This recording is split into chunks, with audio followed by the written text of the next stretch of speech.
would this be?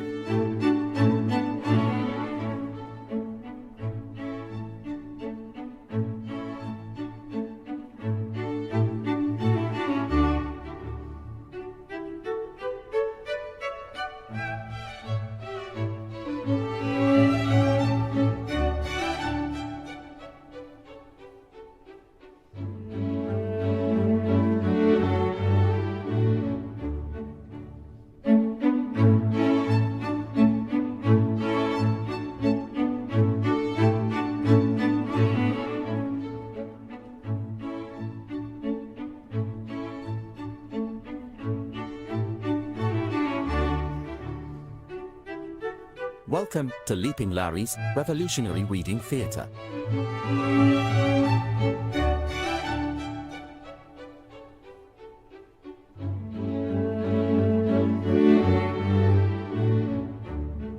Let's go, Meg. Glad to hear you're off now.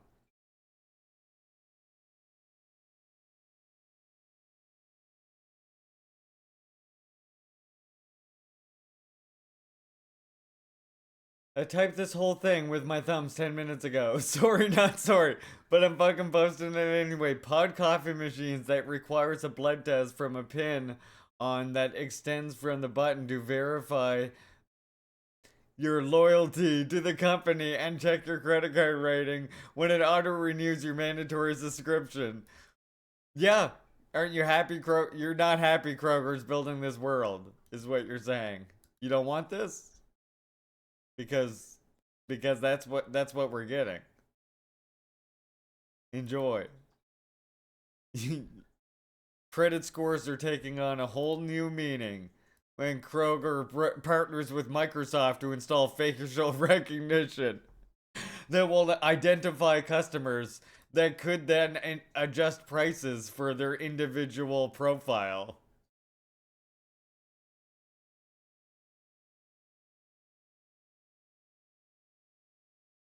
God, that will be horrifying. Wait.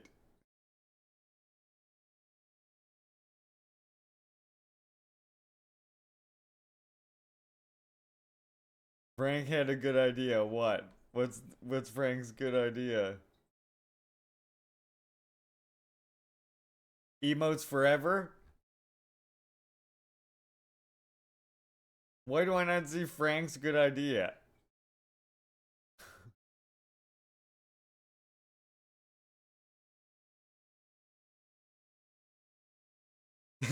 Larry, you did not allow me to scream at Libs being wrong about DPRK.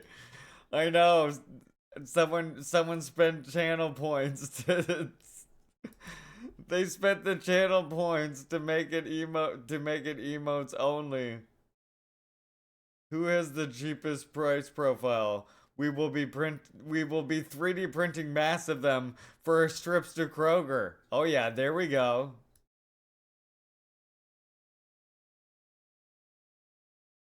That's hilarious.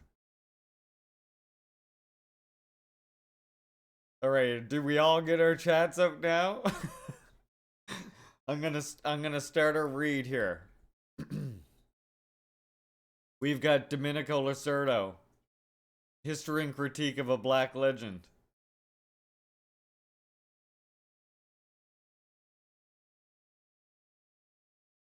We're on chapter 1 today. How to Cast a God into Hell. The Khrushchev Report.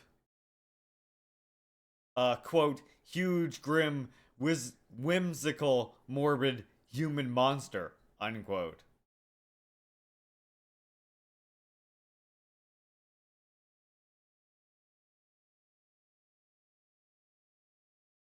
Major L. Major L. Absolutely. Okay, here we go. What, there's Italian in here? Jesus, fuck. If we analyze today the document titled On the Cult of Personality and Its Consequences, read by Khrushchev in a closed session of the 20th Congress of the Communist Party of the Soviet Union, and which then became famous as the secret speech, one characteristic immediately catches the eye. We are in the presence of an indictment that aims to liquidate Stalin in every aspect. Accordingly, he was responsible for horrendous crimes and was a despicable individual, both morally and intellectually. Besides being ruthless, the dictator was also laughable. A common propaganda trope, you see. He knew the country and agricultural situation only from films. Films that, moreover, beautified reality to the point of making it unrecognizable.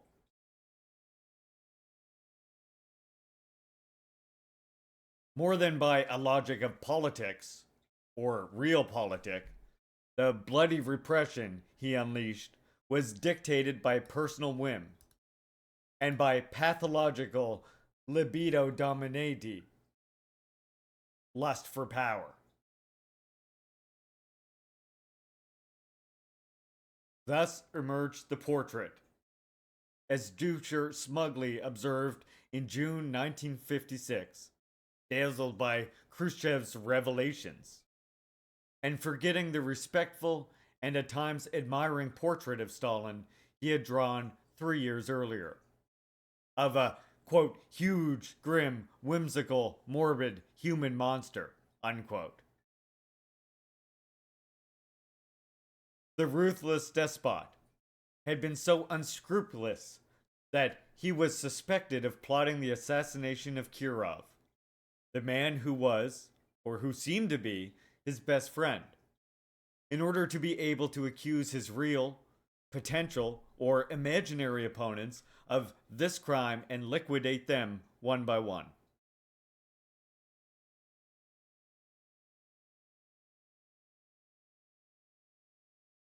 Nor had the ruthless repression fallen only on individuals and political groups. No, it had involved mass deportations of entire populations, quote unquote, arbitrarily accused and condemned en bloc for connivance with the enemy. But had Stalin at least contributed to saving his country and the world from the horror of the Third Reich?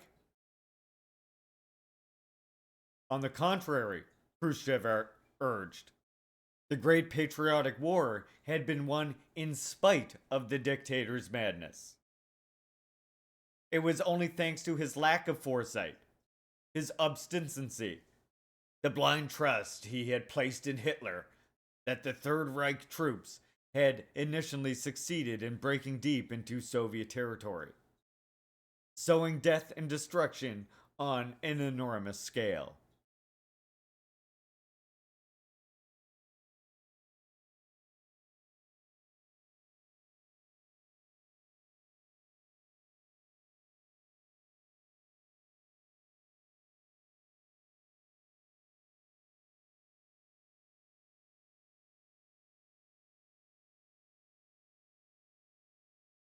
Yes, because of Stalin, the Soviet Union arrived unprepared and defenseless at the tragic appointment. Quote, we started to modernize our military equipment only on the eve of war. At the outbreak of the war, we did not even have sufficient numbers of rifles or arm the mobilized manpower. To arm, sorry. Unquote. As if all this were not enough. Quote, after our severe initial disasters and defeats at the front, the man responsible for all this had abandoned himself to discouragement and even apathy. Overcome by a feeling of defeat, quote, Lenin left us a great legacy and we've lost it. Unable to react, for a long time, Stalin actually did not direct military operation and ceased to do anything whatsoever, unquote. True, after some time had passed, finally bowing to the insistence of the other members of the political bureau, he had returned to his post. If only he had not.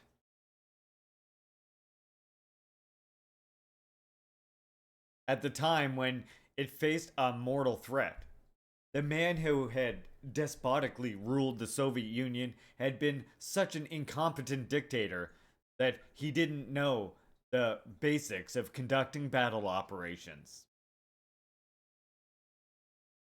It is an accusation on which the secret speech strongly insists.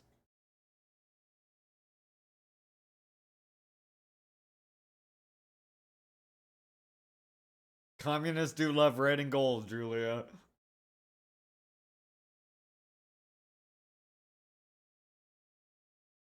So the secret speech strongly insists, quote, "We should note that Stalin planned operations on a globe." Yes, comrades. He used to take a globe and trace the front line on it. Unquote. Good lord. In spite of everything, the war had ended favorably. And nevertheless, the dictator's bloodthirsty paranoia had further escalated.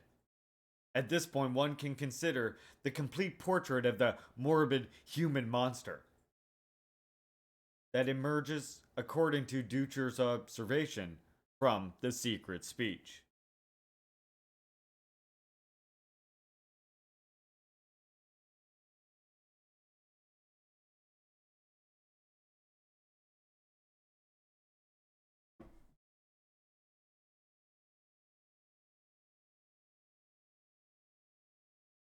Only 3 years had passed since the demonstrations of condolence caused by Stalin's death. And his popularity was still so strong and persistent that, at least in the USSR, the campaign launched by Khrushchev initially met with a good deal of resistance. Quote, on the 5th of March 1956, students in Tbilisi went out into the streets to lay flowers at the monument to Stalin on the 3rd anniversary of his death. Their gesture in honor of Stalin turned into a protest against the decisions of the 20th Party Congress. The demonstrations and meetings continued for 5 days, and on the evening of 9th of March, tanks were brought into the city to restore order. Huh. So who the fuck are the tankies now, huh? The Stalinists or these Khrushchevite motherfuckers running around now? These Trotskyist motherfuckers.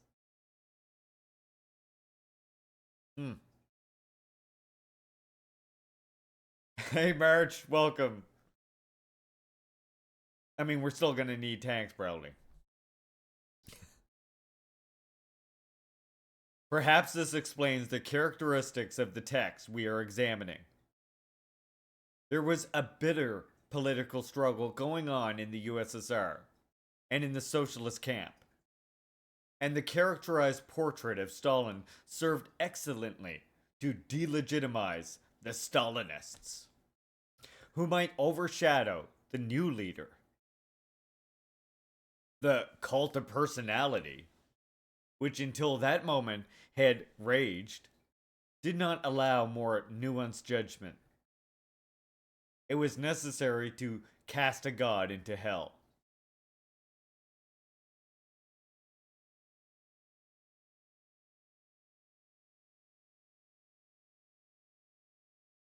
A few decades earlier, in the course of another political battle between of different characteristics, but no less bitter, Trotsky also drawn a portrait of Stalin, aimed not only at condemning him politically and morally, but also at ridiculing him on a personal level. He was a minor provincial, an individual characterized from the beginning by an irredeemable mediocrity and clumsiness, who regularly gave proof of incompetence in political, military, and ideological spheres, who never managed to overcome his peasant coarseness. Of course, in 1913, he had published an essay of undeniable theoretical value, Marxism and the National Question.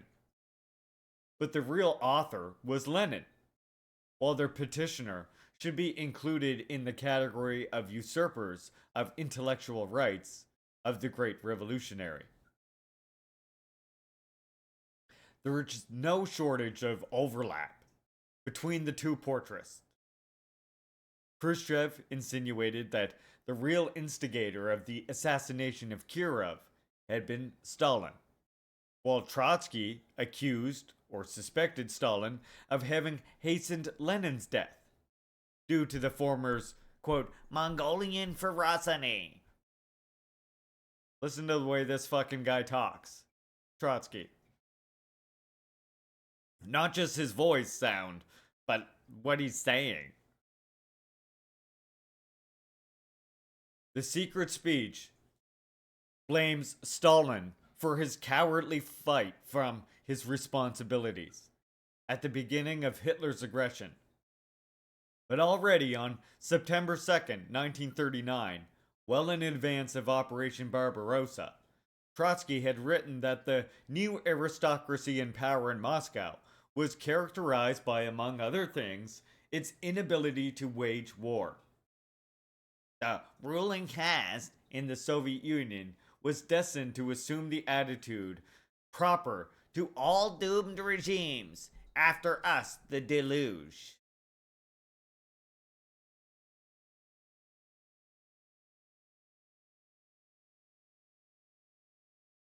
To what extent do these two portraits, which are largely convergent, resist historical investigation? We should begin by analyzing the secret speech, made official by the Congress of the Communist Party and by the highest executives of the ruling party. Immediately imposed itself as the revelation of a long repressed, but now indisputable truth.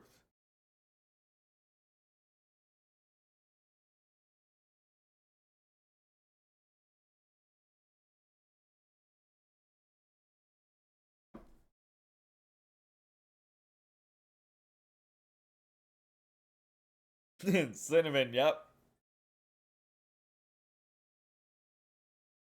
Accused Krupskaya of that. Stalin wanted him to rest. The Great Patriotic War and the inventions of Khrushchev. Starting from Stalingrad and the defeat inflicted on the Third Reich, a power that had seemed invincible, Stalin had acquired enormous prestige throughout the world. And, not surprisingly, Khrushchev dwells particularly on this point. He describes, in catastrophic terms, the military unpreparedness of the Soviet Union, whose army, in some cases, had lacked even the most elementary armaments. Directly opposite is the picture that emerges from a study that seems to come from Dunwich circles. Making extensive use of its military archives, it speaks of the multiple superiorities of the Red Army in tanks, aircraft, and artillery. Furthermore, the industrial capacity of the USSR had increased to an extent where it was able to equip the Soviet armed forces with a truly inconceivable amount of armaments. It grew at an increasingly fast pace as Operation Barbarossa approached. In 1940, the Soviet Union produced 358 tanks of the most advanced type, far superior to those available to other armies. But in the first half of the following year, it produced 1,503.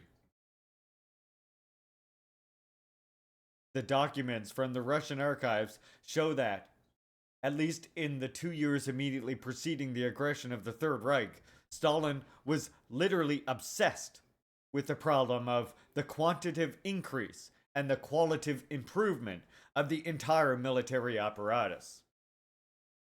Some figures speak for themselves. If, in the first 5-year plan, the allocations for defense amounted to 5.4% of total state expenditures, in 1941, they rose to 43.4%. In September 1939, on Stalin's orders, the Politburo took the decision to buy 1941 9 new factories for the production of aircraft. At the time of Hitler's invasion, the industry had produced 2,700 modern aircraft and 4,300 tanks. Judging by these figures, it cannot be said that the USSR arrived unprepared for its tragic appointment with war.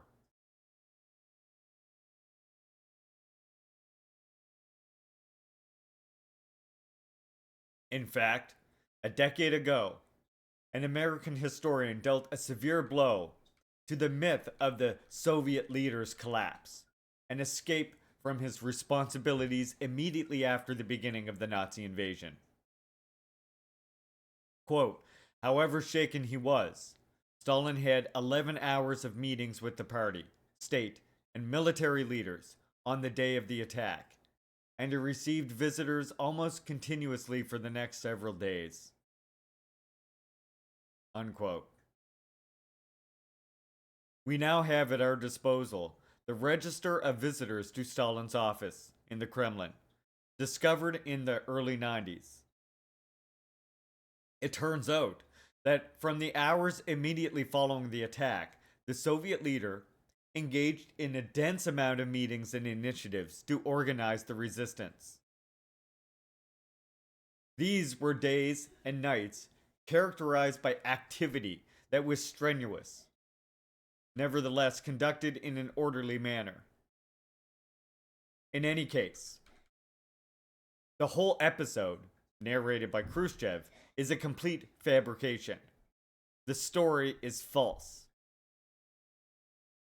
In reality, from the very beginning of Operation Barbarossa, Stalin not only made the most demanding decisions, giving orders for the movement of the population and industrial plants away from the frontline area, but retained minute control over everything from the frontline area. From everything from the size and shape of bayonets to the Pravda headlines and who wrote the articles. There is no trace of either panic or hysteria. Let us read Dimitrov's diary, note, and testimony. Quote, at 7 a.m., I was urgently summoned to the Kremlin. Germany has attacked the USSR. The war has begun. Striking calmness, resoluteness, confidence of Stalin and all the others. Unquote. Even more striking is the clarity of ideas. It was not only a matter of proceeding to the general mobilization of our forces. It was also necessary to define the political framework. Yes, only the communists can defeat the fascists, putting an end to the seemingly irresistible rise of the Third Reich. But one must not lose sight of the real nature of the conflict. The communist parties in the localities are mounting a movement in defense of the USSR. The issue of socialist revolution is not to be raised. The Soviet people are waging a patriotic war against fascist Germany. It is a matter of routing fascism, which has enslaved a number of people and is bent on enslaving still more.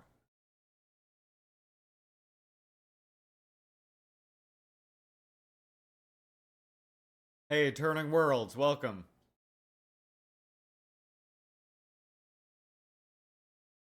The political strategy that would preside over the Great Patriotic War was well outlined.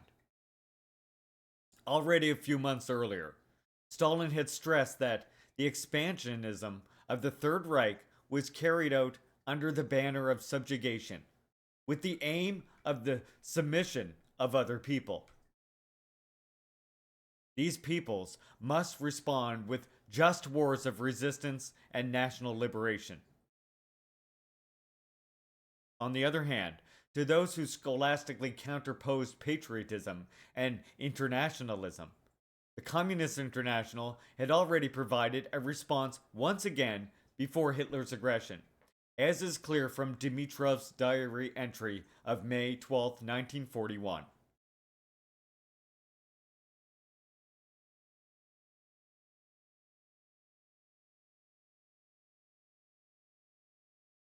Larry, I've been coming in here for a few months now. I've been looking more and more on these topics.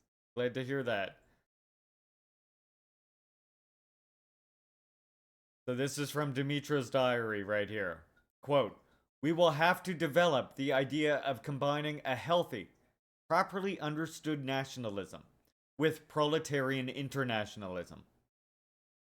Proletarian internationalism should be grounded in such nationalism in the individual countries.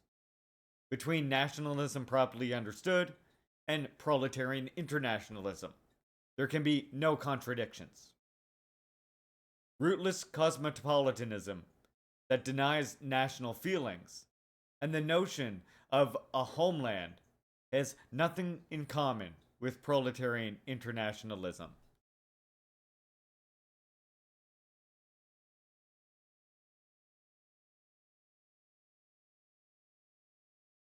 Yes, Stalin's granddaughter is basically. His grandson isn't though. He Stalin has a grandson that is a Dongmu.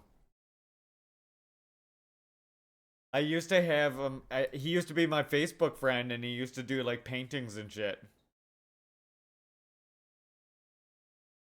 Far from being an improvised and desperate reaction to this situation created by the unleashing of Operation Barbarossa,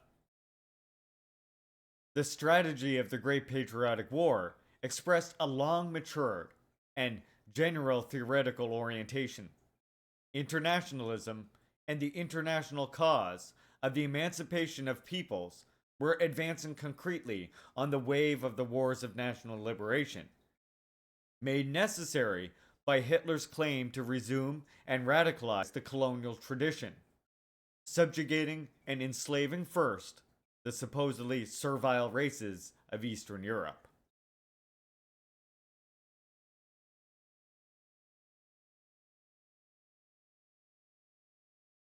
I'm so glad to see this community growing and new comrades coming in, Julia. It's great. And feel like we've got a great core of comrades who are well studied from us reading together and people reading on their own, you know? We're really building a Juche gang here.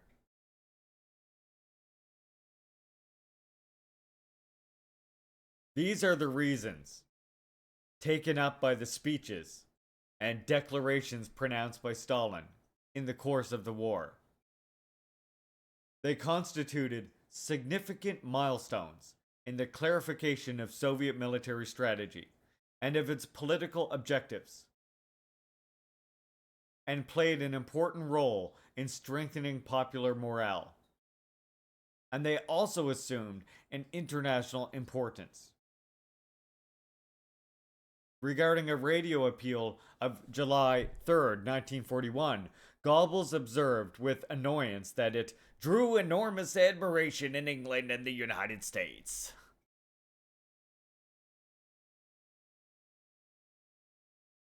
Love to hear about Goebbels crying. Can you be non-interventionist and communist? Yes, absolutely. I mean, what do you mean by not? It in reality, it is central to it, really.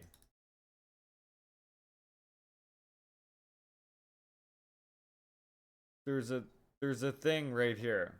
Wait, I got a free quote for you, I think.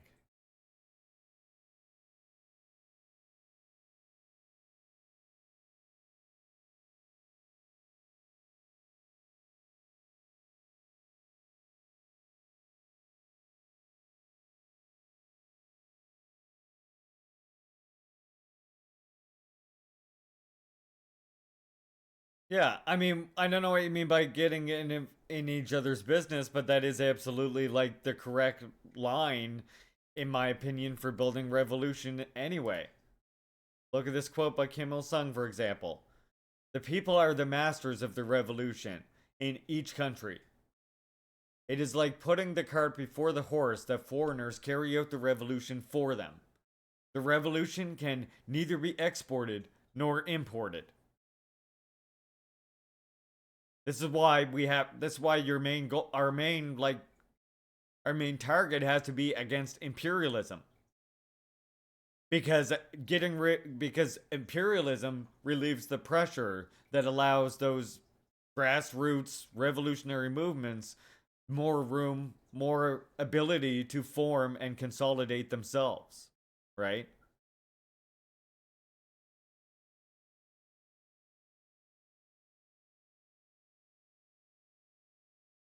Someone on XHS said an egg that breaks from the outside becomes a meal, and an egg that breaks from the inside brings new life. Exactly.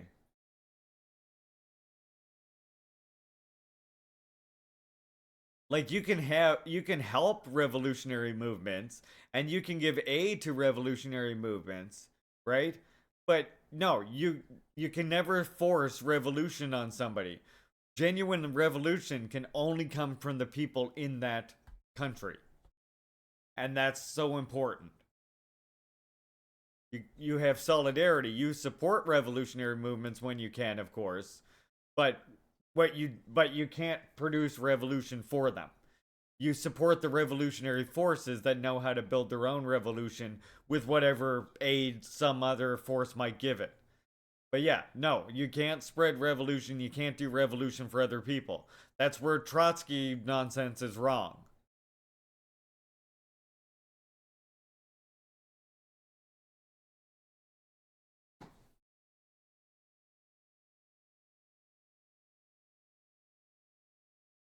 Yeah, arms, literature, training, medicine, even when possible, even though it has so little for itself. Countless amounts of aid. All right, next part.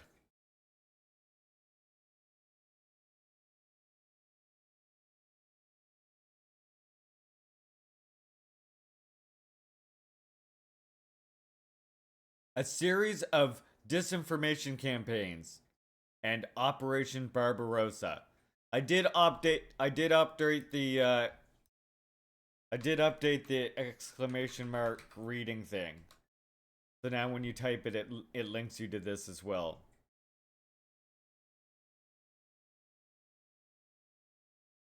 Even on the level of actual military conduct, the secret speech lost all credibility. According to Khrushchev, heedless of the warnings that came to him from many quarters of the imminence of the invasion, Stalin rushes into disaster. What to say about this accusation? At the same time, even information coming from a friendly country can turn out to be wrong. For example, on June 17th, 1942, Franklin Delano Roosevelt warned Stalin about the imminent Japanese attack, which then did not occur. Furthermore, on the eve of Hitler's aggression, the USSR was forced to contend with the gigantic diversionary and disinformation maneuvers.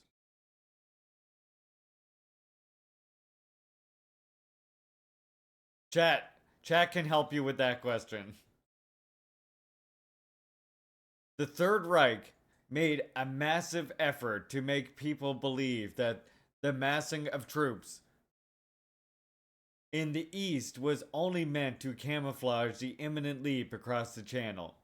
And this seemed all the more credible after the conquest of the island of Crete.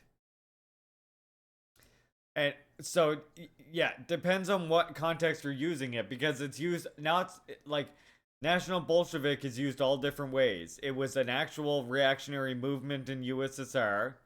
It's used to describe people who are it's used to describe people who tend to be who are like revisionist or deviationist from Marxism Leninism and like distort nationalism in a bourgeois way and then try to morph that with Marxism Leninism essentially. But also, people use it against actual good Marxist Leninists as a means of attacking them and shutting them down. So it really depends on the context, I will say.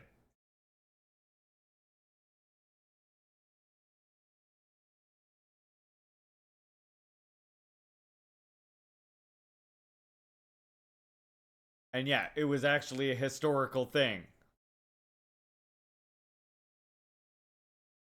Quote, all state and military apparatuses are mobilized.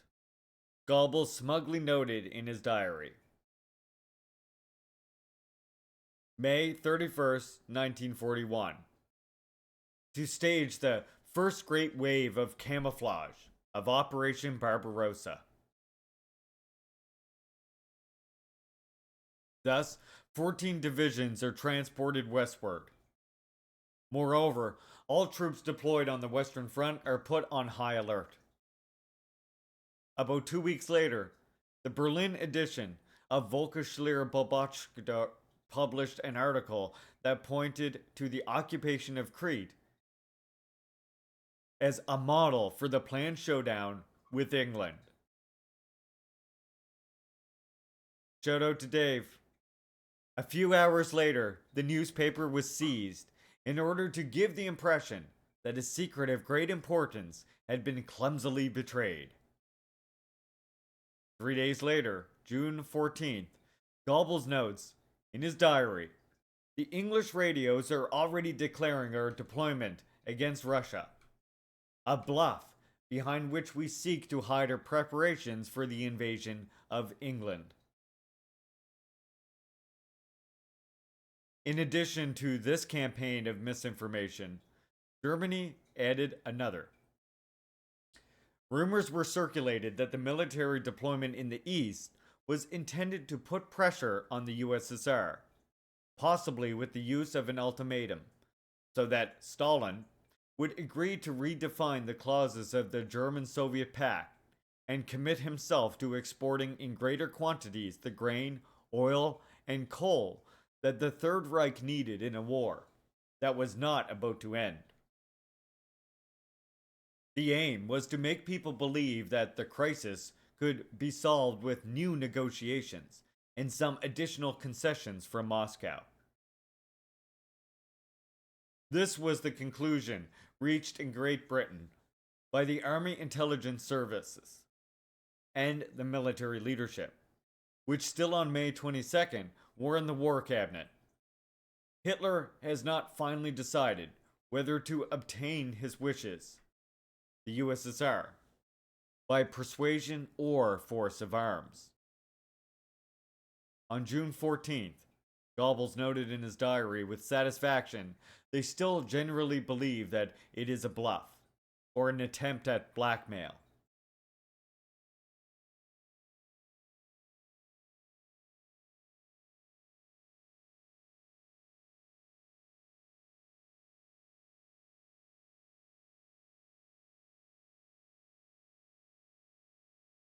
Nor should we underestimate the disinformation campaign staged on the opposite side and begun 2 years earlier. In November 1939, the French press published a fictitious speech supposedly delivered before the Politburo on August 19th of that same year, in which Stalin is said to have outlined a plan to weaken Europe, stimulating a fratricidal war within it, in order to then Sovietize it. Let's go. There are no doubts it was a fake, aimed at breaking the German-Soviet non-aggression pact and directing the expansionist fury of the Third Reich towards the east. Alright, Dongmu, thanks for coming, Julia. Have a good rest of your day. According to a widespread historiographical legend, on the eve of Hitler's aggression, the London government repeatedly and disinterestedly warned Stalin, who, however, as good a dictator, would trust only his Berlin counterpart. In fact, while on one hand, the Great Britain communicated information to Moscow about Operation Barbarossa, on the other hand, it spread rumors about the imminent attack by the USSR against Germany, or the territories occupied by it. It was clear and understandable that the British had an interest in accelerating the conflict between Germany and the Soviet Union, or making it inevitable.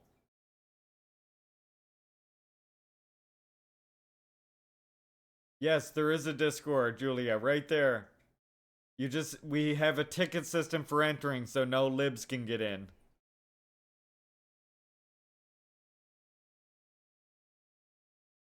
Then the event of Rudolf Heiss.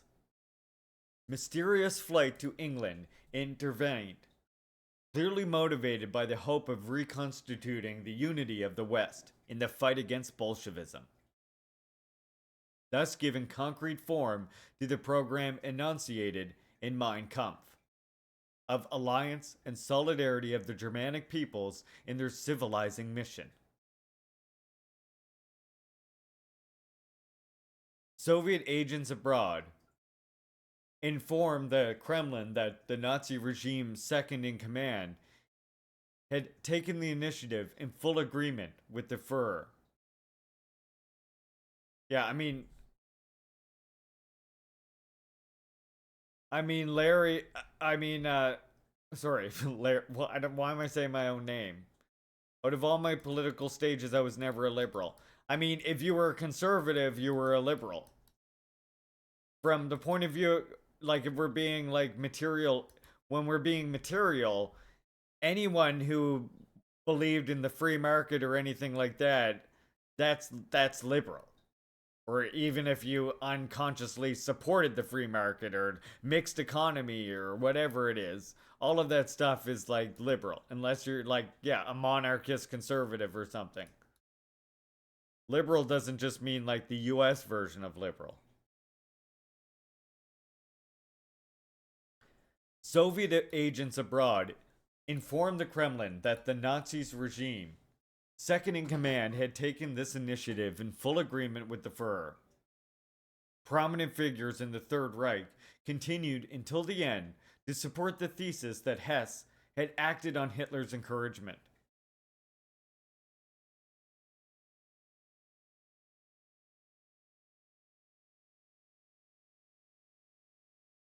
The latter, in any case, felt the need to immediately send Foreign Minister Joachim von Ribbentrop to Rome in order to dispel any suspicion in Mussolini that Germany was plotting a separate peace with Great Britain.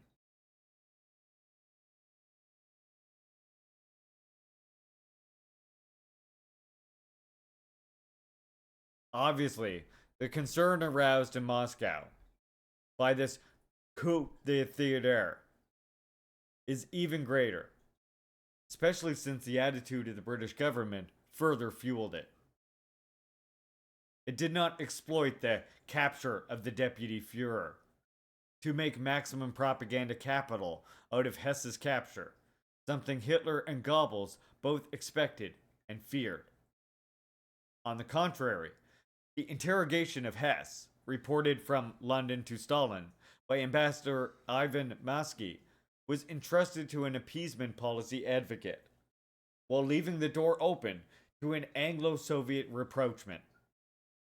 Her Majesty's Secret Service undertook to propagate the rumors, which by now were spreading, of an imminent peace between London and Berlin. All this in order to increase the pressure on the Soviet Union, which perhaps would have tried to prevent such dreaded strengthening of an alliance between Great Britain and the Third Reich, with a preemptive attack by the Red Army against the Wehrmacht, and to raise the bargaining power of England.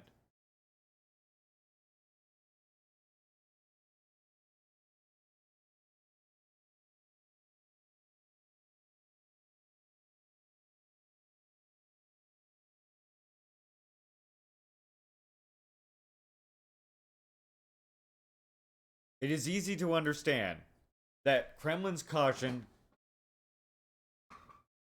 Sorry. It's easy to understand the Kremlin's caution and mistrust. The danger of a repeat of Munich on a much larger scale and more tragic scale was lurking. It can also be assumed that the second disinformation campaign staged by the Third Reich played a role. According, at least to the transcript found in the archives of the CPSU, even though the short term involvement of the USSR in the conflict was taken for granted, in his speech to the graduating students of the military academy on May 5th, 1941, Stalin had pointed out that, historically, Germany had achieved victory when it was engaged on one front only, while it suffered defeat when it was forced to fight simultaneously in the East and in the West. Here, Stalin may have underestimated the seriousness with which Hitler was prepared to attack the USSR. On the other hand, he well knew that a hasty total mobilization would provide the Third Reich on a silver platter with a justification for war, as had happened at the outbreak of World War I. There is, however, one fixed point. Although moving with circumspection in a very tangled situation, the Soviet leader proceeded with acceleration of his preparations for war. In fact, between May and June, 800,000 reservists were called up. In mid May, 28 divisions were deployed in the western districts of the Soviet Union, while the work of fortifying the borders and camouflaging the most sensitive military targets proceeded at a rapid pace. On the night of June 21st to 22nd, this vast force was put on alert and warned to expect a surprise attack by the Germans.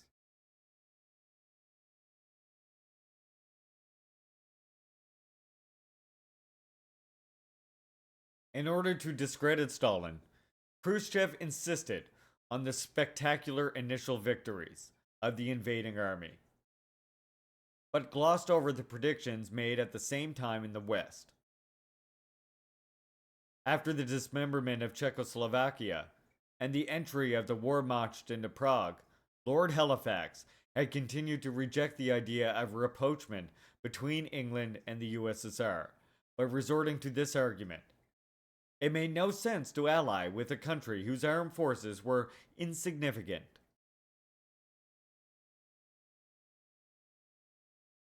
On the eve of Operation Barbarossa, or at the time of its unleashing, British intelligence had calculated that the Soviet Union would be liquidated in 8 to 10 weeks.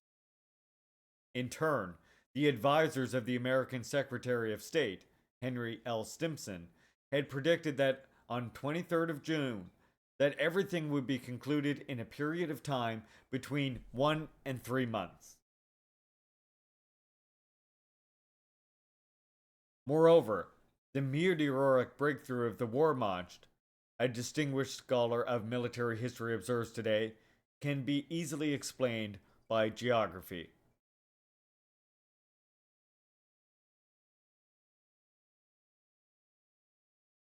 Quote, the 1,800-mile breadth of that front and the scarcity of natural obstacles offered the attacker immense scope for infiltration and maneuver. Despite the great size of the Red Army, the ratio of force to space was so low that the German mechanized forces could easily find openings for indirect advance into their opponent's rear. At the same time, the widely spaced cities, where road and railways converged, provided the attacker with alternative objectives that he could exploit to confuse the defending armies as to his direction and impale them on the horns of a dilemma in trying to meet his thrusts.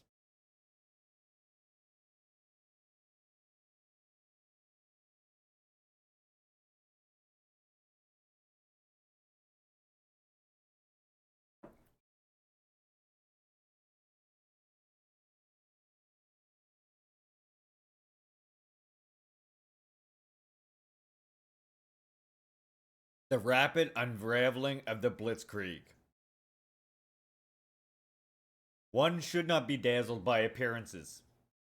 On closer inspection, the Third Reich's plan to renew in the East the triumphant Blitzkrieg achieved in the West began to prove problematic in the first weeks of the gigantic conflict.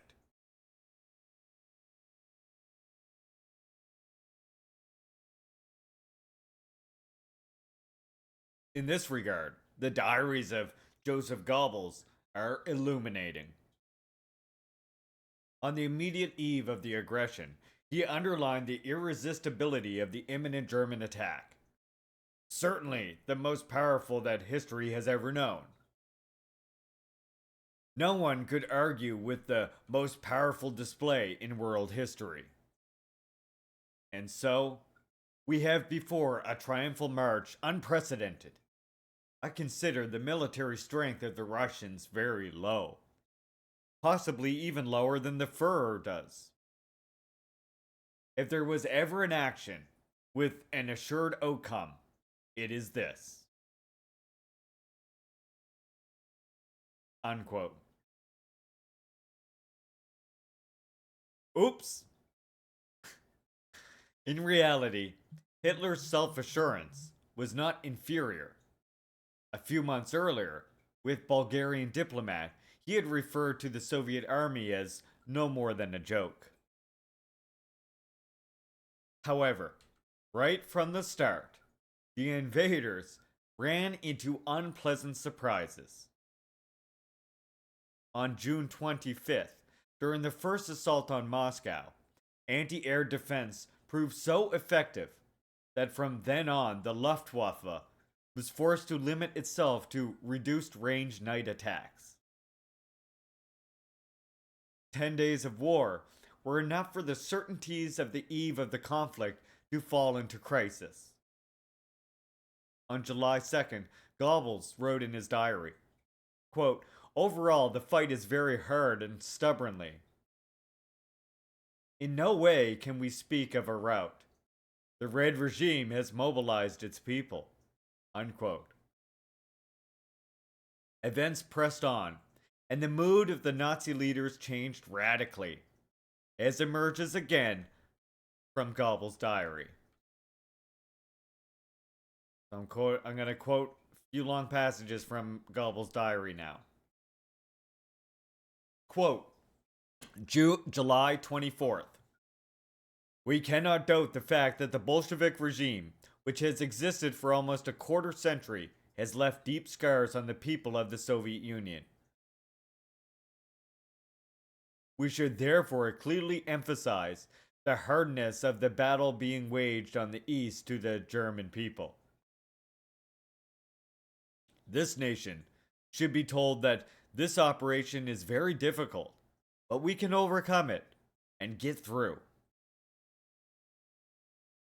August 1st.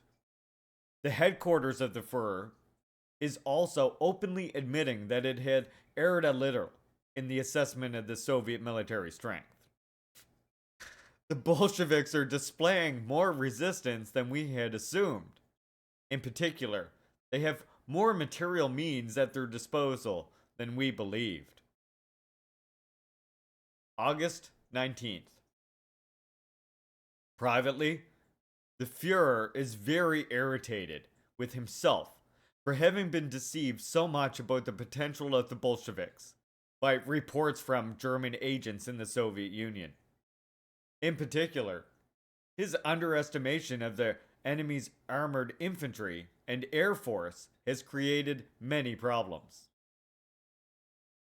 He has suffered a lot. This is a serious crisis. The campaigns we had carried out until now were almost walks. The Führer had no reason to be concerned about the West. In our German rigor and objectivity, we have always overestimated the enemy, with the exception in this case of the Bolsheviks. Unquote. Oh wait, one more. One more. Quote, September 16th. We calculated the potential of the Bolsheviks in a completely erroneous way. Unquote. Military strategy scholars point to unforeseen difficulties in the Soviet Union immediately encountered by a mighty experienced war machine, surrounded by the myth of invincibility. It is particularly significant for the success of the Eastern War Battle of Smolensk in the second half of July 1941, hitherto overshadowed See ya. by other events and investigations. The observation is by a distinguished German historian, who then reports these eloquent diary notes, written by General Ferdinand von Bock on July 20th and 26th. Quote, "The enemy wants to recapture Smolensk at any cost and to constantly bringing in new forces. The hypothesis expressed somewhere that the enemy acts without a plan is not confirmed by the facts. It can be seen that the Russians have completed a new compact deployment of forces around the front, which I had built at the fore. In many places, they seek to go on the offensive, surprising for an adversary who has suffered such blows. He must possess an incredible amount of material. In fact, our troops even now complain of the strong effect of the enemy artillery." Unquote. Even more uneasy, and indeed decidedly pessimistic, is Admiral Wilhelm Canaris, head of counterintelligence, who, speaking with General von Bock on July 17th, comments, "I see only black upon black." Unquote.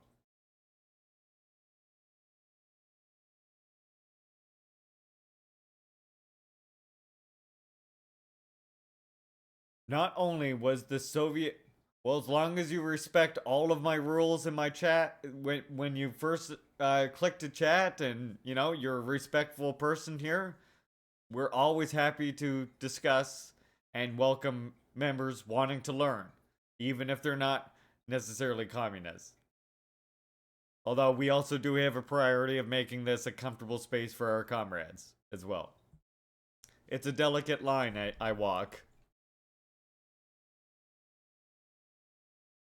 Not only was the Soviet army not in disarray, even in the first days and weeks of the attack, and on the contrary, it put up tenacious resistance, but it was well directed. It's revealed, among other things, by Stalin's determination to stop the German advance at the point that was decisive for him.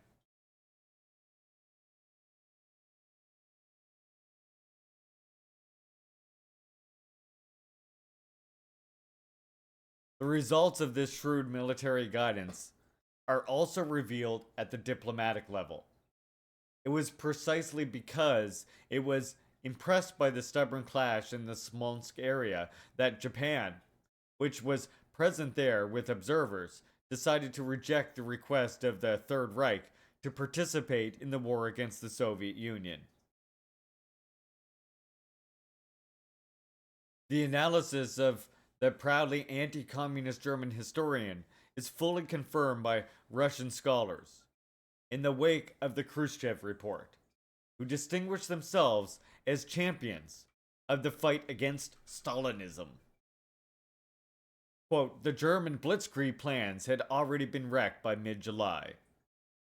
In this context, the homage paid by Churchill and F.D. Roosevelt to the splendid defense of the Soviet army on August 14, 1941, does not appear merely formal.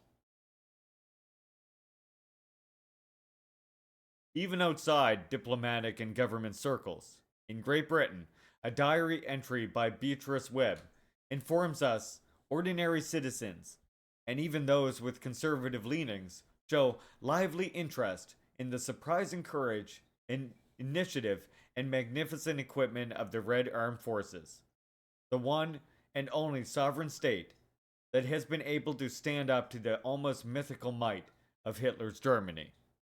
Unquote. In Germany itself, as early as 3 weeks after the start of Operation Barbarossa, rumors began to circulate that radically cast doubt on the triumphalist line of the regime. This is what emerges from the diary of an eminent German intellectual of Jewish origin, apparently in the East. We were suffering tremendous losses, had underestimated the Russians' power of resistance. In terms of troops and also of armaments, they were inexhaustible. Unquote. Long read as an expression of military political ignorance, or even blind trust in the Third Reich. Stalin's extremely cautious conduct in the weeks leading up to the outbreak of hostilities now appears in a completely different light.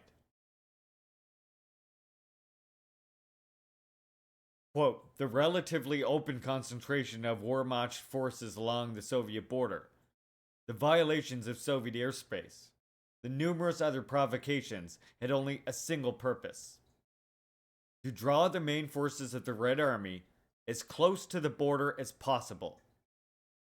Hitler wanted to win the war in one gigantic battle. Unquote.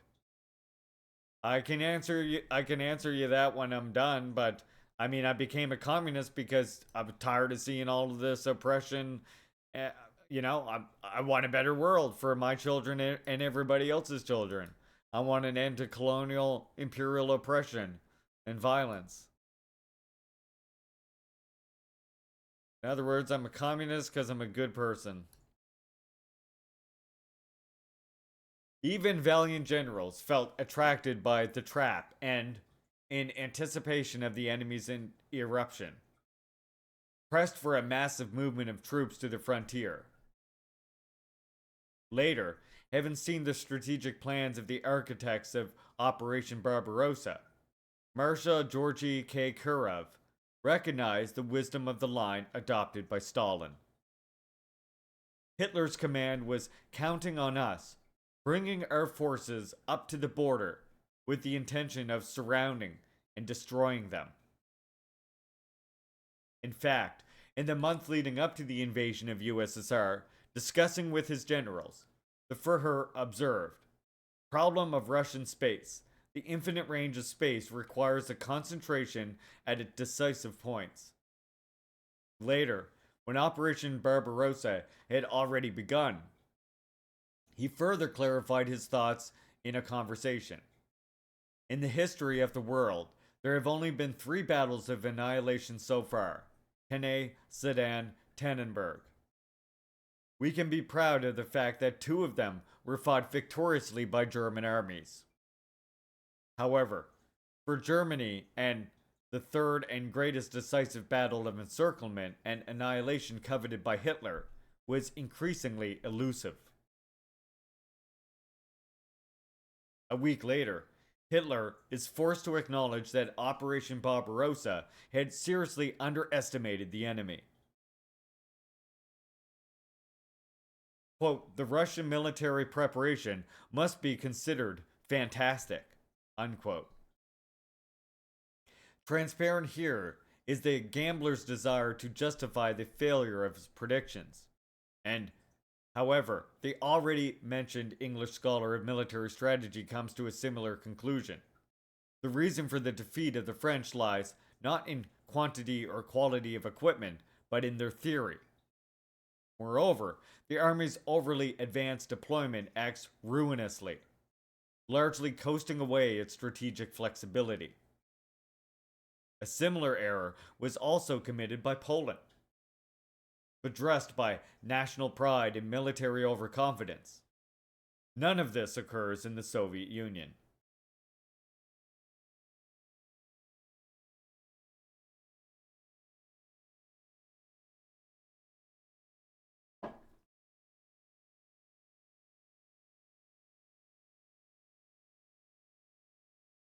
More important than the individual battles is the overall picture. The Stalinist system succeeded in mobilizing the vast majority of the population, and almost all of the resources. In particular, extraordinary was the ability of the Soviets, in a situation as difficult as the one created in the first months of the war, to evacuate and then reconvert a considerable number of industries for military production. Yes, set up 2 days after the German invasion. The Committee for Evacuation succeeded in moving 1,500 large industrial companies to the east, at the end of the titanic operations of great logistical complexity. This process of evacuation, however, had not always been easy.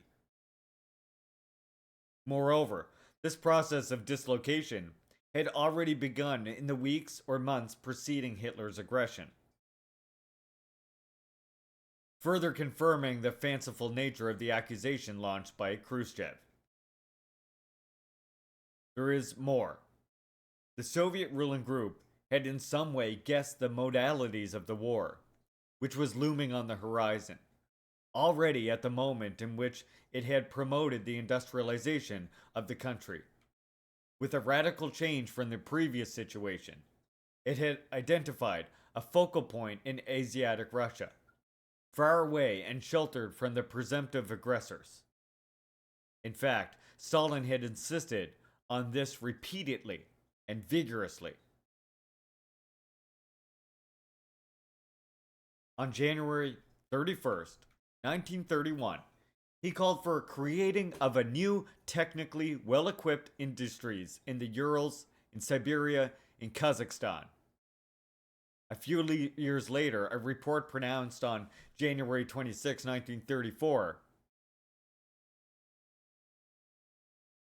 at the 17th Congress of the CPSU, had self-assuredly called attention to the powerful industrial development that had taken place in Central Asia, in Kazakhstan, in Buryat, Mongolia, in Tataria, Bashkiria, in the Urals, in eastern and western Siberia, in the Far East, etc. The implications of all this had not escaped Trotsky, who, a few years later, in analyzing the dangers of war and the degree of preparedness of the Soviet Union, and in emphasizing the results achieved by the planned economy in the military sphere, had observed the industrialization of the outlying regions, especially Siberia, has given the wholly new value to the steppe and forest spaces.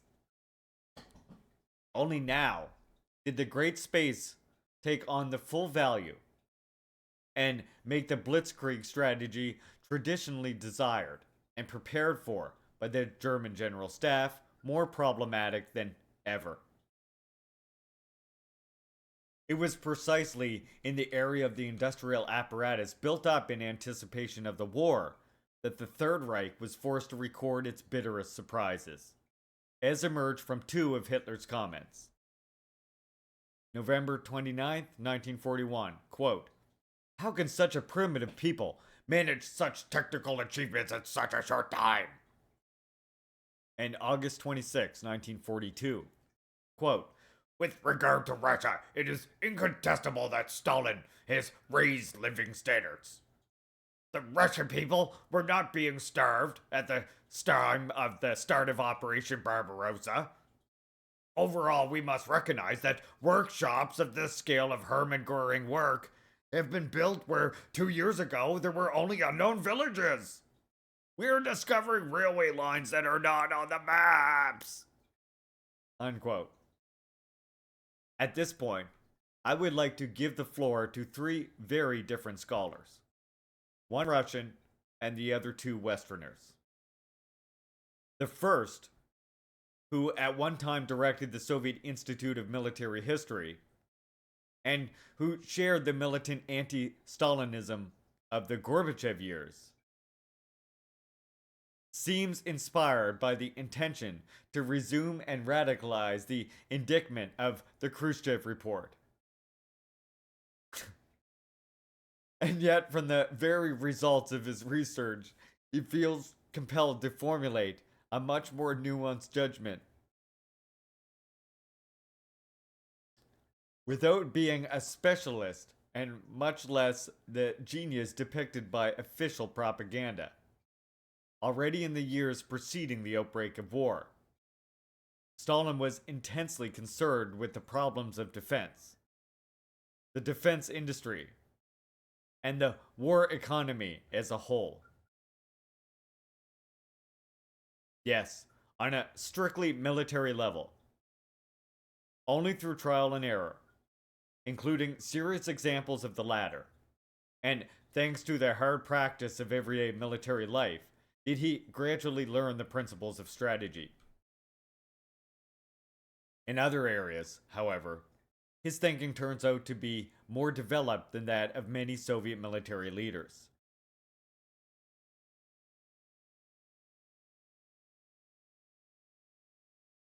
Thanks also to his long practice of managing political power, Stalin never loses sight of the central role of the war economy.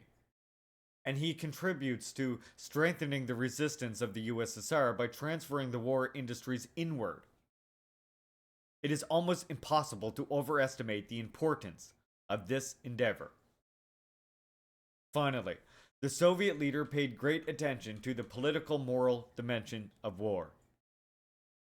In this field, he had ideas quite out of the ordinary, as evidenced by the courageous and far-sighted decision, made despite the skepticism of his collaborators, to carry out the military parade, celebrating the anniversary of the October Revolution on November 7th, 1941, in a Moscow besieged and pressed by the Nazi enemy.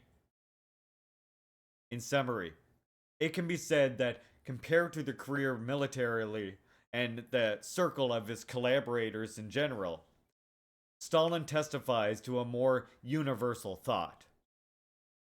And it is a thought, one can add, that does not neglect even the most minute aspects of the life and morale of the soldiers. Having been informed of the fact that they had run out of cigarettes, thanks also to his ability to handle a Herculean workload, he made time during the Battle of Stalingrad to telephone Akaki Megzdedzi, party boss of Abazani, to where the tobacco was grown. "Our soldiers have nothing to smoke. Tobacco absolutely necessary at the front." Unquote. The two Western authors go even further in their positive appreciation of Stalin as a military leader. If Khrushchev insists on overwhelming initial success of the Wehrmacht, the first of the two scholars I refer to here expresses this same fact in a very different language. It is not surprising that the greatest invasion in military history achieved initial successes, and therefore the Red Army's recovery after the devastating blows of the German invasion in June 1941 was the greatest feat of arms the world had ever seen. The second scholar, a professor at a U.S. military academy, starting from an understanding of the conflict from a long-term perspective and from the attention paid to the rear as well as to the front, and to the economic and political dimensions, as well as to the more properly military dimensions of the war, speaks to Stalin as a great strategist, indeed as the first true strategist of the 20th century. It is an overall judgment that also finds full agreement with other Western scholars cited here, whose basic thesis, summarized in the cover flap of his book, identify Stalin as the greatest military leader of the 20th century. One can obviously discuss or nuance such flattering judgments, but the fact remains that, at least as far as the subject of war is concerned, the portrait drawn by Khrushchev has lost all credibility.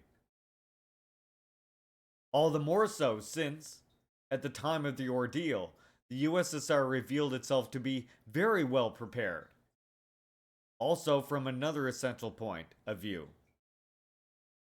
Let us return to Goebbels, who, in explaining the unforeseen difficulties of Operation Barbarossa, refers not only to the enemy's war potential, but also to another factor. Quote, "For our confidants and our spies, it was almost impossible to penetrate inside the Soviet Union. They could not acquire a precise vision.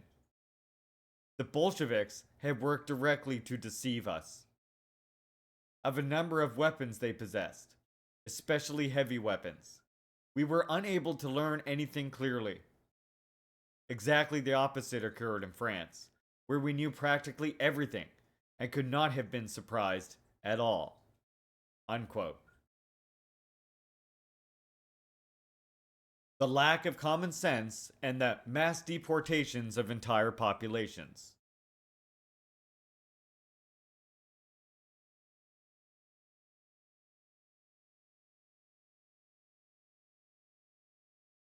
In 1913, Stalin wrote a book that established him as a theorist on the national question. Immediately after the October Revolution, he served as Commissioner of Nationalities and gained the respect of diverse figures such as Arden and de Gasperi for his work in this role. His reflections on the national question had finally led to an essay on linguistics, committed to demonstrating that, far from disappearing following the overthrow of the political power of a particular social class, the language of a nation has a remarkable stability, just as the nation that expresses itself through it enjoys considerable stability. This essay, too, had helped solidify Stalin's reputation as a theorist of the national question. Still, in 1965, even in a context of harsh condemnation, Louis Althusser contributed Stalin the merit of having opposed the madness that pretended making strenuous efforts to prove language a superstructure. Thanks to these simple pages, the French philosopher concluded we could see that there were limits to the use of the class criterion.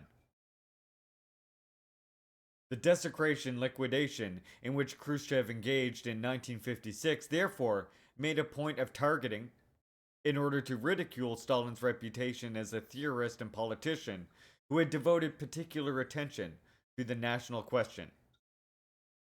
In condemning the mass deportations of entire nations, the secret speech declares, quote, "No Marxist-Leninist, no man of common sense, can grasp how it is possible to make whole nations responsible for inimical activity, including women, children, old people, communists, Commensals, members of the Young Communist League, to use mass repression against them, and to expose them to misery and suffering for the hostile acts of individual persons or groups of persons." Unquote. Khrushchev, the dick. It is indisputable that collective punishment and deportation imposed on populations suspected of little patriotic loyalty is horrific. However, unfortunately, far from referring to the madness of a single individual, this practice deeply characterizes the Second 30 Years' War. Starting with Tsarist Russia, which, although allied with the liberal West during the First World War, experienced a wave of deportations of unknown dimensions in Europe, involving about 1 million people, mainly of Jewish or Germanic origin. On a smaller scale, but all the more significant, is the extent to which Americans of Japanese origin were deported and imprisoned in concentration camps during the Second World War. Hey, Salty. In addition to the purpose of removing a potential fifth column, the expulsion and deportation of entire populations was promoted as a methodology of remaking or redefining political geography. During the first half of the 20th century, this practice raged on a planetary level, from the Middle East, where the Jews who had just escaped the final solution forced the Arabs in Palestine and Palestinians to flee, to Asia in the Jewel of the British Empire, where the partition between India and Pakistan led to the world's greatest forced migration of the century. Still on the Asian continent, it is worth taking a look at what happened in the region administered by a personality, or in the name of a personality, the 14th Dalai Lama, later destined to win the Nobel Peace Prize and become synonymous with nonviolence. In July 1949, all the Han residents of different generations in Lhasa had been expelled from Tibet in order to counter the possibility of fifth column activity, as well as make the demographic composition more homogeneous.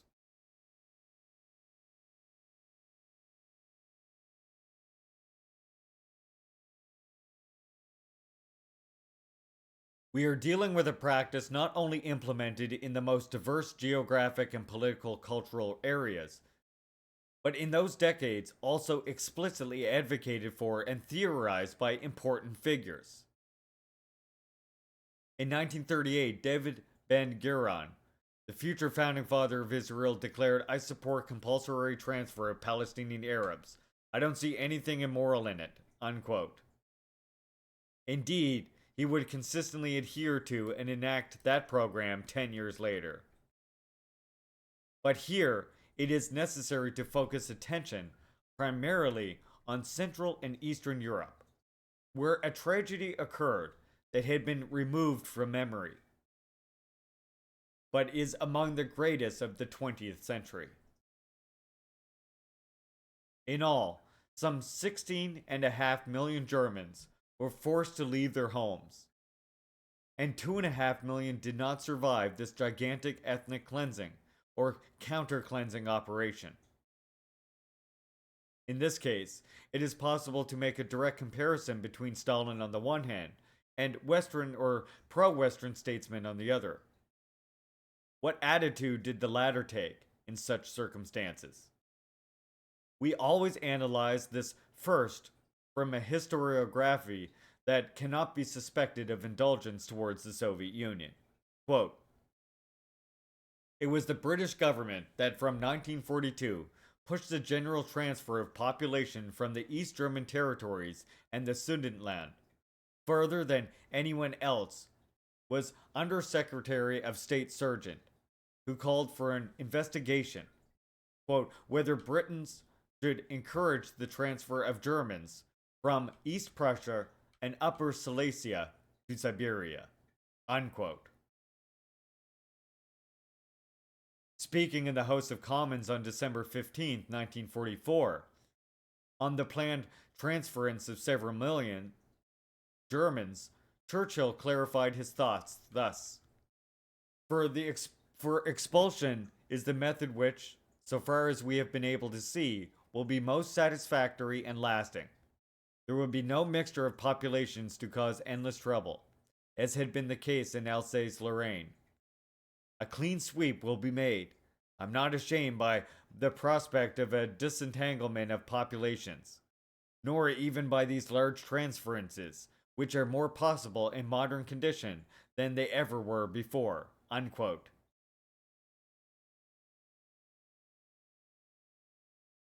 The deportation plan were then adhered to in June 1943 by F.D. Roosevelt. Almost at the same time, Stalin consented to bend his pressure for the expulsion of the Sudeten Germans of Czechoslovakia to be restored. A U.S. historian then believes that from this he must draw this conclusion. So how many knew about this pressure that was being placed on by Benez? In the end, quote, "In the end, there was virtually no difference between the non-communist and communist politicians on the issue of expulsions of Germans in post-war Czechoslovakia or Poland. When it came to the issue of forced deportation of the Germans, Benez and Gottwald, Michalski and Beru, Stalin and Churchill all danced to the same tune," unquote. This conclusion alone would be enough to refute the black and white contrast implied by the Khrushchev secret speech. In reality, at least with regard to the Germans in Eastern Europe, it was not Stalin who took the initiative in the mass deportation of entire populations. The responsibilities were not distributed equally. The same American historian previously quoted acknowledges this. In Czechoslovakia, Jan Masaryk expressed the conviction that the German possesses no soul, and the words that he understands best are the salvos of a machine gun. Unquote. This attitude was far from isolated. Quote, even in the Czech Catholic Church, made its voice heard. Monsignor Bohumil Stazik, canon of Vyšehrad, declared, once in 1,000 years the time has come to settle the accounts with the Germans, who are evil, and to whom the commandment to love thy neighbor therefore does not apply. Unquote. Under these circumstances, a German witness recalls, often we had to appeal to the Russians to help us against the Czechs, which they often did, when it wasn't a matter of hunting down women. Unquote. But there is more. Let us again turn to the words of the American historian. Quote, at the former Nazi camp at Terezin, the interned Germans worried openly about what would happen to them if the local Russian commandant did not protect them against the Czechs. Unquote.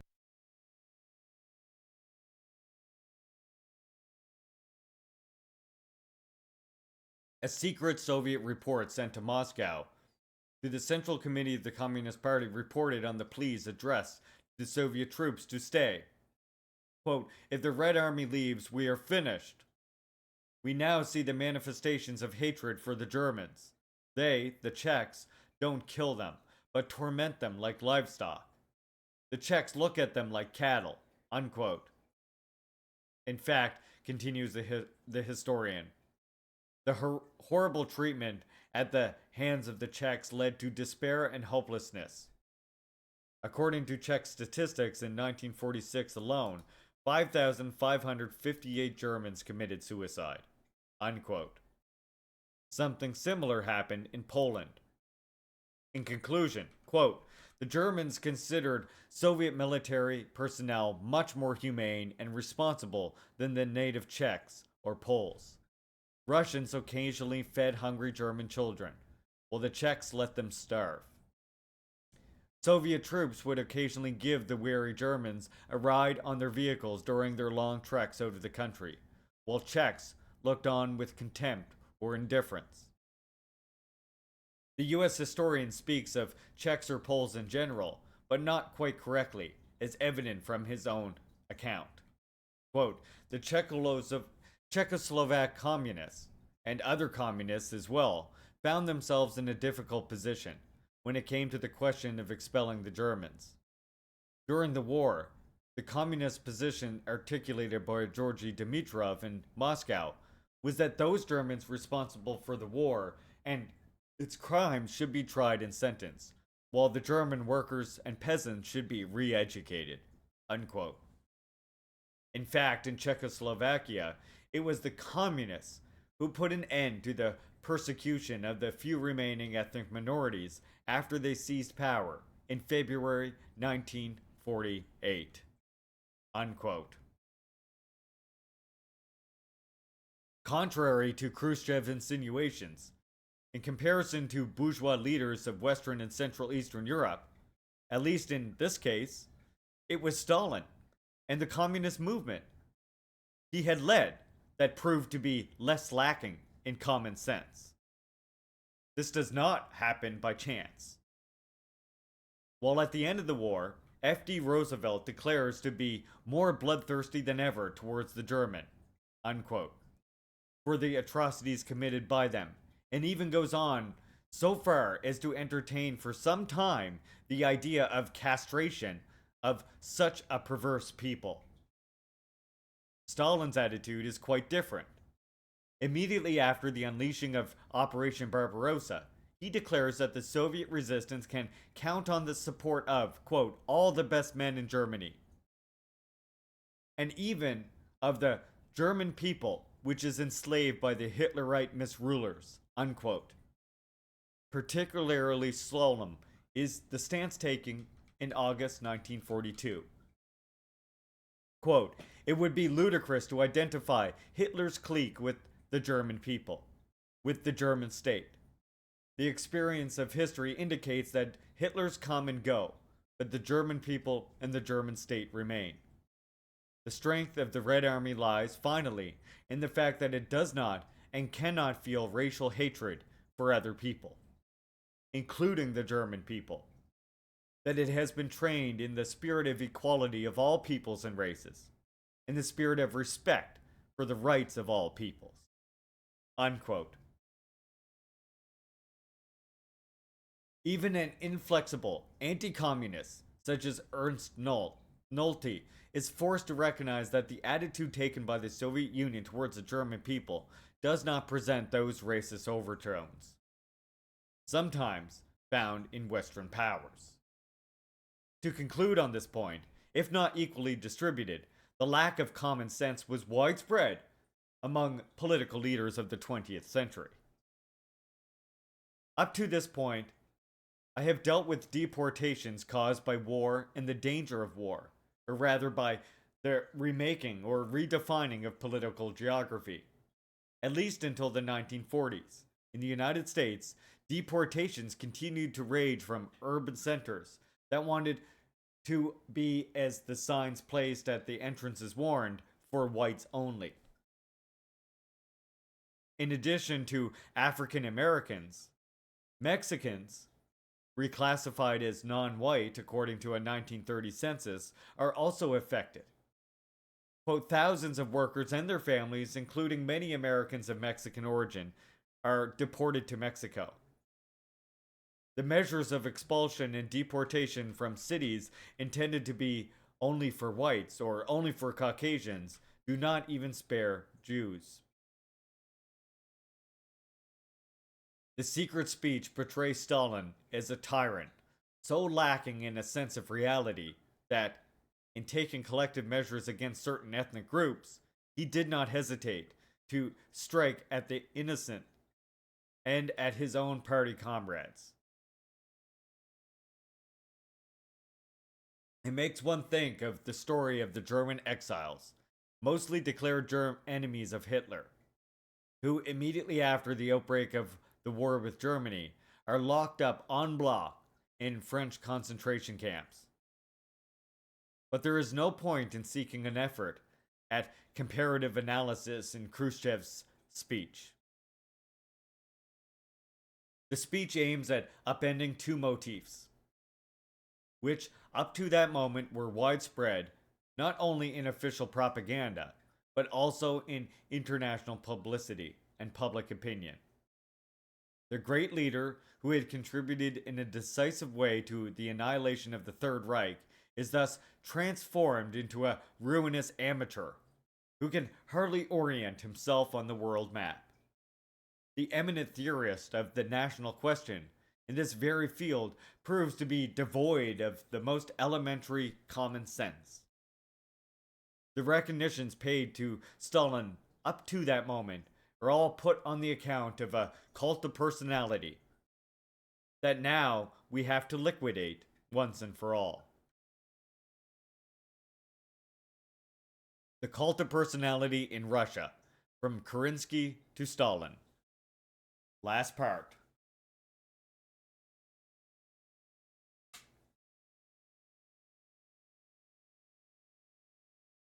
The denunciation of the cult of personality is Khrushchev's strong point. In this report, however, a question is absent that should be asked. Are we dealing with the vanity and narcissism of a single political leader? Or with a more general phenomenon rooted in a specific objective context? It may be interesting to read the observations made by Bakurin while in the US, as the country was engaged in fervent preparations for intervention in the First World War. Quote, in order for the state machine to be better prepared for military tasks, it transforms itself into a military organization, at whose command there is a dictator. This dictator is President Wilson.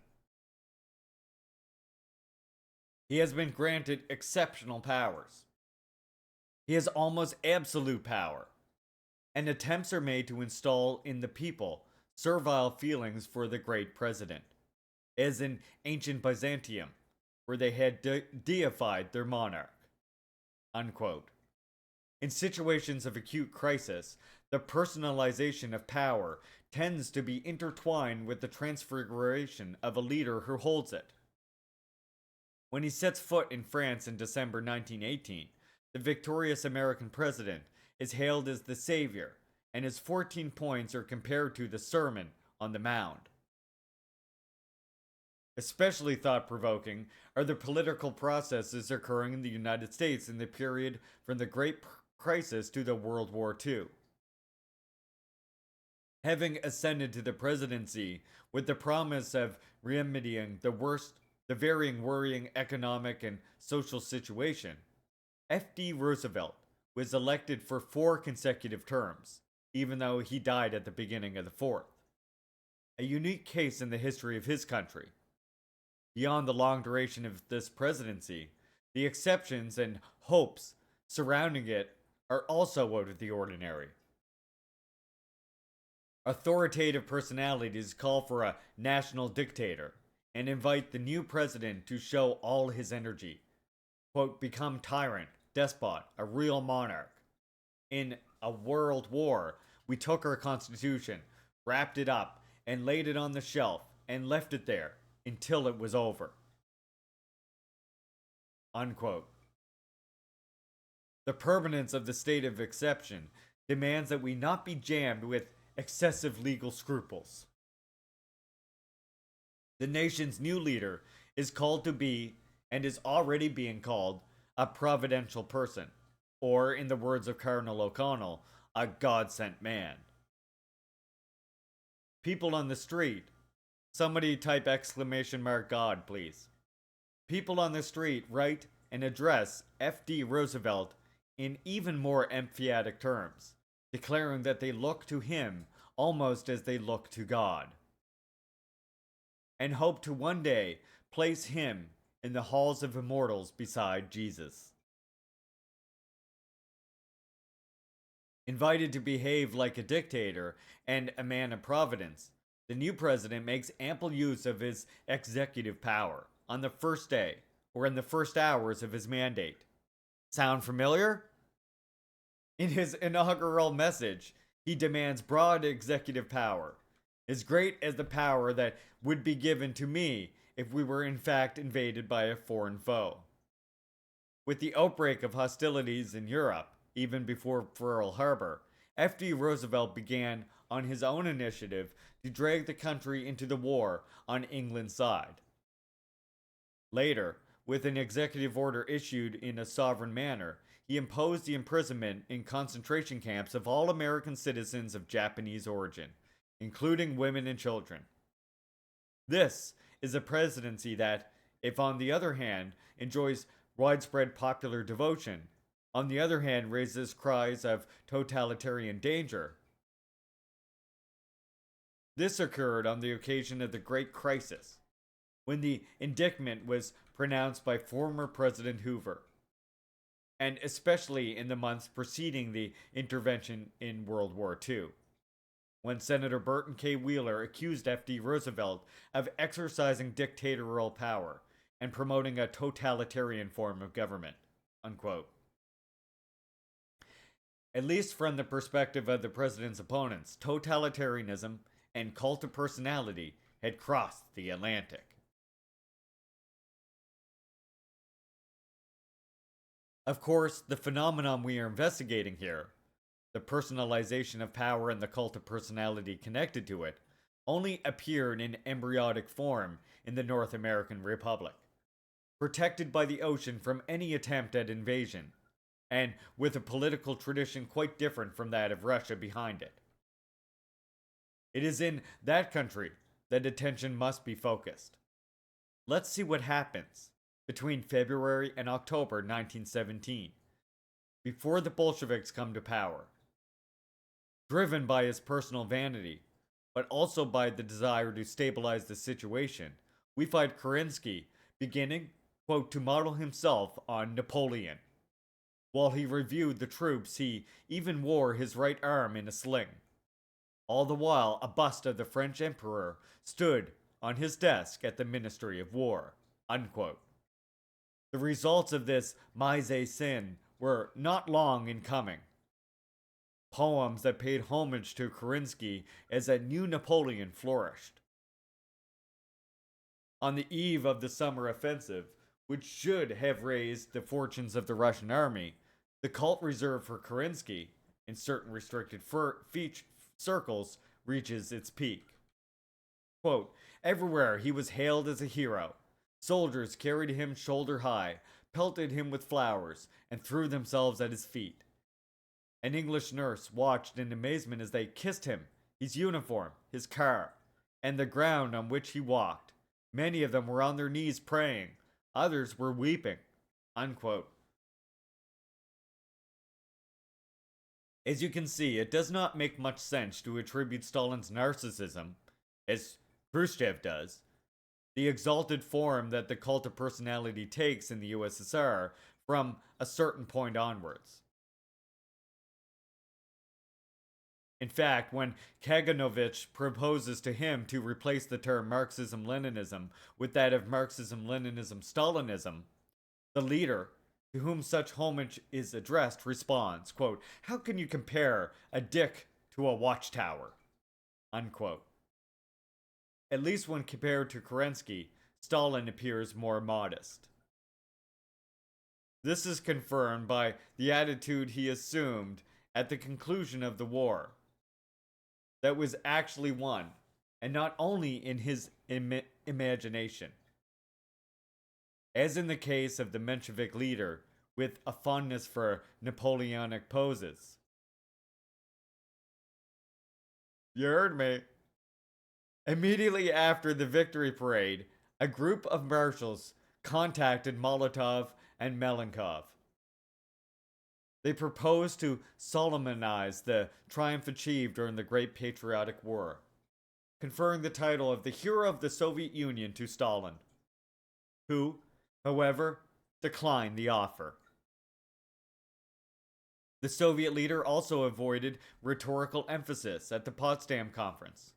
Both Churchill and Truman took time to drive around the ruins of Berlin. Stalin displayed no such interest. He arrived quietly by train, even ordering Zhukov to cancel any plans he might have had to welcome him with a military band and a guard of honor.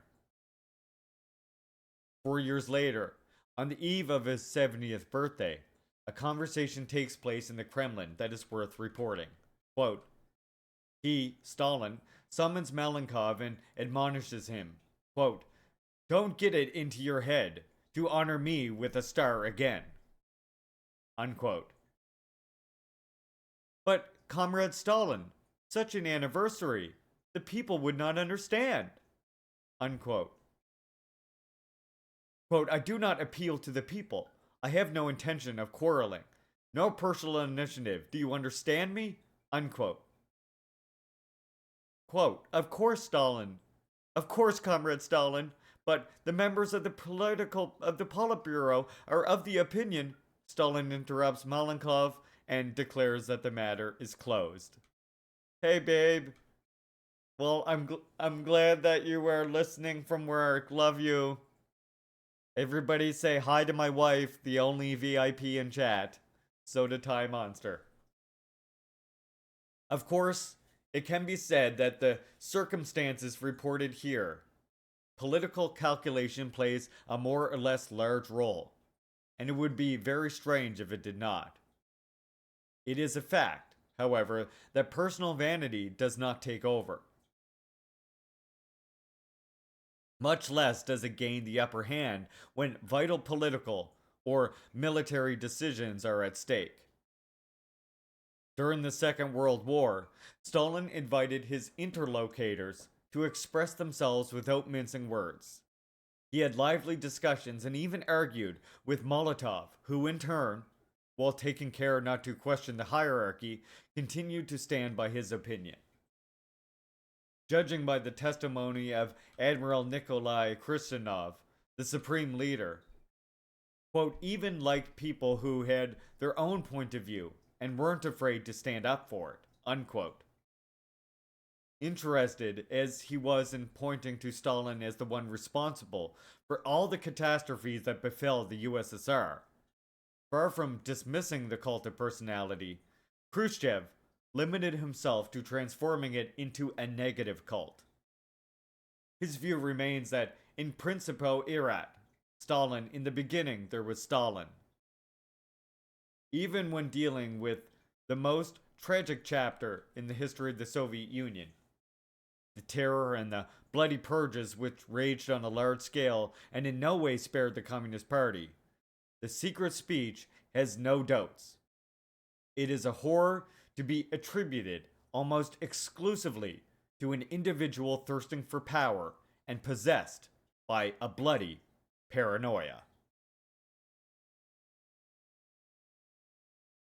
That's chapter 1.